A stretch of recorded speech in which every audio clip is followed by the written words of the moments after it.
আমাকে লাঠিপিটা করে মাথা আঘাত করেছে, আমার লিগামেন্ট ছিঁড়ে দিয়েছে এবং একটু পিছনে যান আমি একটু দেখাই, এবং লাঠির আঘাতে দেখুন,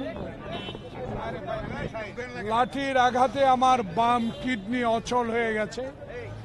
যারা আজকে এখানে এসেছেন সহানুভূতি দেখাতে, আপনারা সবাই নিপীড়িত, নির্যাতিত।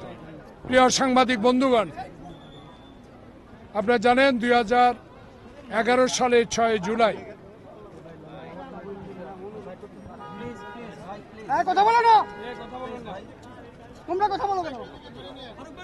বাংলাদেশের গণতন্ত্র হরণকারী, বাংলাদেশের মানুষকে হত্যাকারী, বাংলাদেশের সংবিধান নষ্টকারী, বাংলাদেশে মানবাধিকার লঙ্ঘনকারী, বাংলাদেশের সব সংবাদপত্র বন্ধকারিণী শেখ হাসিনা ওয়াজেদ 16টি বছর বাংলাদেশে বিনা ভোটে সরকার হয়ে নিপীড়ন নির্যাতন চালিয়েছিল।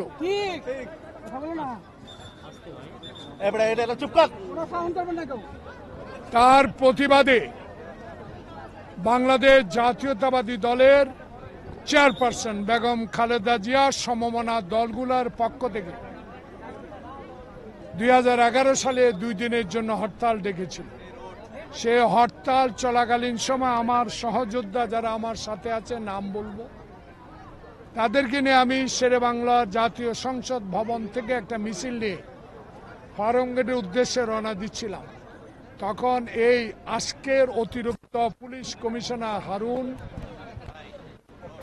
এবং তৎকালীন তেজগাঁর উপর সহকারী না কি ছিলেন বিপ্লব বড়ুয়া, বিপ্লব কুমার, ও তার অধীনস্থ সকল পুলিশ অফিসার ও সিপাহীগণকে নিয়ে আমাদেরকে বাধা দেয়, আপনারা সংসদ ভবন থেকে 1 মিনিটও বের হতে পারবেন না। কথা কাটাকাটি এক পর্যায়ে আমরা যখন বেরিয়ে পড়লাম, তখন হঠাৎ আমি দেখি আমার মাথায় রক্ত। যে দৃশ্যগুলো এখানে যেসব টেলিভিশন আছে তাদের কাছে রক্ষিত আছে বলার দরকার নেই। আমাকে লাঠিপিটা করে মাথা আঘাত করেছে, আমার লিগামেন্ট ছিঁড়ে দিয়েছে এবং একটু পিছনে যান আমি একটু দেখাই, এবং লাঠির আঘাতে দেখুন, লাঠির আঘাতে আমার বাম কিডনি অচল হয়ে গেছে। সেটা আমেরিকা, সিঙ্গাপুরে চিকিৎসা করানো হয়েছে। আমার বন্ধু আশরাফ উদ্দিন নিজান নির্দেশ প্রাপ্ত হয়ে একটি মামলা দায়ের করতেই আসছিলেন এই শেরেবাংলা নগরে। তখনকার পুলিশ কর্মকর্তা ভিতরেও ঢুকতে দেন, মামলা নেন নাই, মামলা কোর্টে করা হয়েছে। সেই মামলা তদন্ত হয়ে 3 দিনের মাথায় সেই মামলা বাতিল করে দেওয়া হয়েছে। কিন্তু দুর্ভাগ্য বন্ধুরা, প্রিয় সাংবাদিক বন্ধুগণ যারা আমার সামনে ডানে বামে আছেন, সবাইকে আমি ব্যক্তিগতভাবে চিনি। আমি একজন রাজনৈতিক কর্মী, আমি একজন মুক্তিযোদ্ধা, অস্ত্র ধরে দেশ স্বাধীন করেছি। আমি শিক্ষা প্রতিষ্ঠানের ভিপি জিএস হয়ে এই পর্যন্ত এসেছি, 5 বার এমপি হয়েছি, বিরোধী দলের চিফ হুইপের দায়িত্ব পালন করেছি। এরকম নির্মম আঘাত, নির্মম অত্যাচার আমি আর কোনোদিনও কোনো স্বৈরাচার সরকার করেছি কিনা দেখিনি। তখন আমার বিরুদ্ধে পুলিশ বাদী হয়ে একটা মামলা করেছে, সে মামলা এখনো আমাকে হাজিরা দিতে হয়। এই হলো করুণ ইতিহাস। তাই আজকে আপনাদের প্রশ্নের উত্তর একটাই সরাসরি, আজকে সুযোগ হয়েছে ছাত্র সমাজের রক্তের বিনিময়ে, জনতার রক্তের বিনিময়ে দেশ গণতন্ত্রের পথে এগিয়ে যাচ্ছে।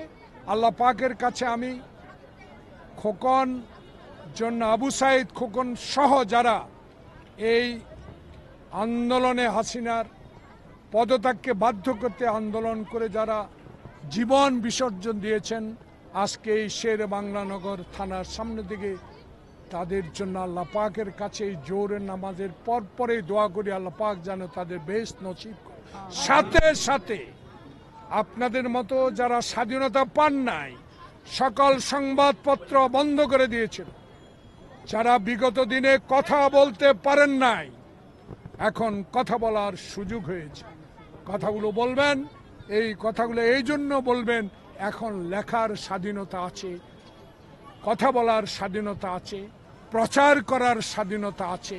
সেই কারণে ইন্টেরিয়াম গভর্নমেন্ট, যিনি আজকে প্রধান, আল্লাহ পাকের কাছে তার জন্য দোয়া করি, যিনি এখন পলাতক, শেখ হাসিনা 14 তলায় লিফট বন্ধ করে দিয়েছিল তার মামলা, পায়ে হেঁটে 14 তলা পর্যন্ত গিয়েছিলেন। আল্লাহর কি কুদরত! শেখ হাসিনা এখন পলাতক।